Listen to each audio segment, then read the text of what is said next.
লন্ডনের সাটনের একটি বিল্ডিংয়ের বাসিন্দারা বলছেন যে সামার আসলে অনেকেই যেখানে খুশি হন, সামার বাইরে যেতে ইচ্ছুক হন বা ঘরেই সামার উপভোগ করেন, কিন্তু তাদের জন্য সামার এক বিভীষিকার হয়ে দাঁড়ায়। কারণ তাদের বিল্ডিংয়ে এত বেশি গরম লাগে যে তাদেরকে মনে হয় যে একটি জ্বলন্ত ওভেনের মধ্যে তারা বসবাস করছেন। তাদের ভবনে 30 ডিগ্রি বাইরে হলে সেখানে 35 ডিগ্রি সেলসিয়াসের গরম অনুভব হয় এবং তাদের তীব্র গরমে তারা অস্বস্তিতে থাকেন। আর সেই সংবাদটি আজকে ইভিনিং স্ট্যান্ডার্ডে এসে, যেমন সেখানে বলা হয়েছে যে 1960 সালের নির্মিত একটি বহুতল ভবনের 60টি ফ্ল্যাট বিশিষ্ট এই টাওয়ার ব্লকে বসবাসকারী অন্তত 100 জন বাসিন্দা এই অভিযোগ করেছেন।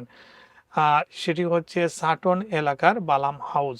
এই হাউসের বাসিন্দারা অভিযোগ করেছেন যে তাদের ফ্ল্যাটের ভিতরে তাপমাত্রা সব সময় 35 ডিগ্রি সেলসিয়াস পর্যন্ত পৌঁছে যায়।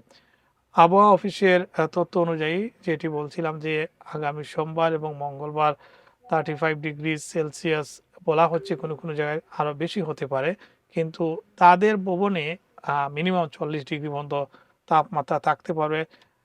এজন্য তারা স্থানীয় কাউন্সিলের শরণাপন্ন হয়েছেন। তারা মনে করছেন তাদেরকে জরুরি অ্যাকোমোডেশনে বা জরুরি কোনো সেবা দেওয়ার প্রয়োজন। এই বিল্ডিং থেকে স্থানান্তরেরও তারা দাবি তুলছেন। এর কারণ হচ্ছে বাসিন্দারা মনে করছে যে ক্লাউডিং যেটা ভবনে লাগানো হয়েছে সেটির কারণে ভবনের ভিতর থেকে যে তাপমাত্রা সেটি বের হতে অনেক দেরি হয়। অনেকেই সকাল 4টা থেকে গরম অনুভব করেন, দুপুরের পরে তারা রান্না বান্নার কাজ শুরু করেন।